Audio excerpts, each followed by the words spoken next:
Today, we will learn how to organize data in tabular form. In doing so, we have to consider the following steps. First, determine the variables. Identify the variables that you want to analyze.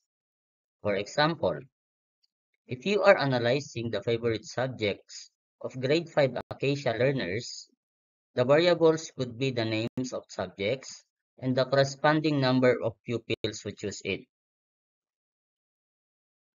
Okay, so these are examples of variables or data that have been collected. Halimbawa, tinanong ko kayo isa-isa or nagtanong ako ng ilan sa inyo kung ano yung inyong mga favorite subjects. Ito yung mga halimbawa, ha? Halimbawa lang ng sagot. Si Aris, ang sabi niya ay English ang gusto niya. Si Alexis, Mate. Si Joey, Math. Si Errol, AP. Si Jaraya, Mate. Si Zia, Science. Si Melford, EPP ang pinili. Si Justin, Filipino. Si Joe Francis, ESP. Si Scarlett, Filipino. Patricia, English. Raven, Science. Jo Marie, Science. Jaira, AP. Luke Matthew, Mape. Kobe, Math. Angelian, Mape. Alexander, Filipino. Jake, ESP. Chloe, Math. So these are examples of raw data or variables. Ito yung gagawan natin ng table or tabular form.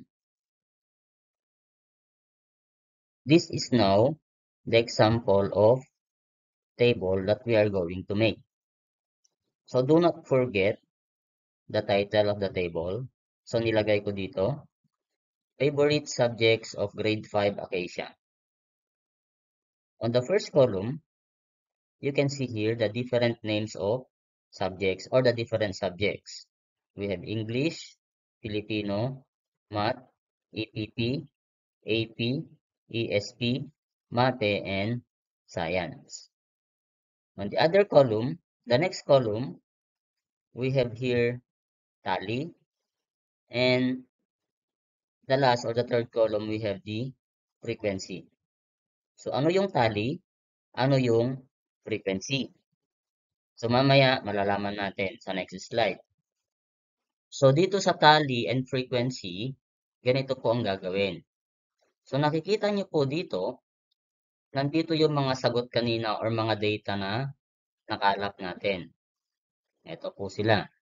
Nandito yung mga data. Nandito naman yung table kung saan nakasulat yung mga subjects. Ganito lang yan. Sa una, si Aris, ang pinili ay English. Ko-cross out natin yung English. And then lalagyan natin dito ng tally. Ganyan. Parang naglilista ng maingay.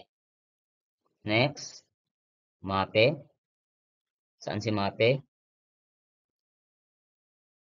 Ito. Next is Math. Lalagay mo doon. AP.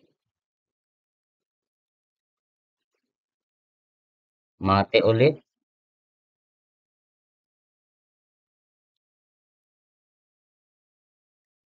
Science. Yan sa baba. EPP. Saan si EPP? Ito. Filipino. Yun. ESP. Filipino. Filipino.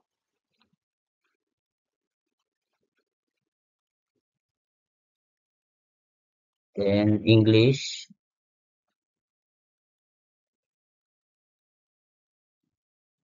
Science. Science. Baba.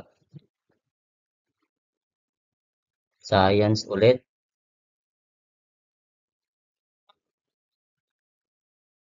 AP.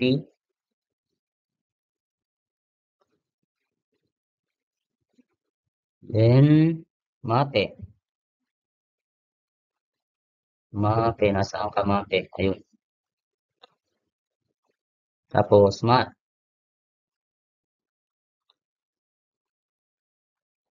Then, mate ulit. Ay, may gusto ng mate ha. Ang tahing ko ng 5 Little Monkey. Filipino.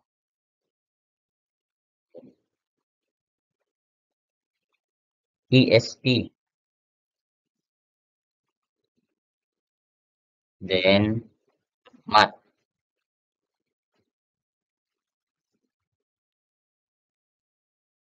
Ayun. Okay na. Yun yung tally. Ngayon, yung frequency naman, bibilangin mo lang kung ilan yung natali mo, susulat mo dito sa frequency. So, ang frequency ay, sa English merong 2, pangit ng 2. Sa Filipino, 3, visit. Ang pangit ah. Math, 3.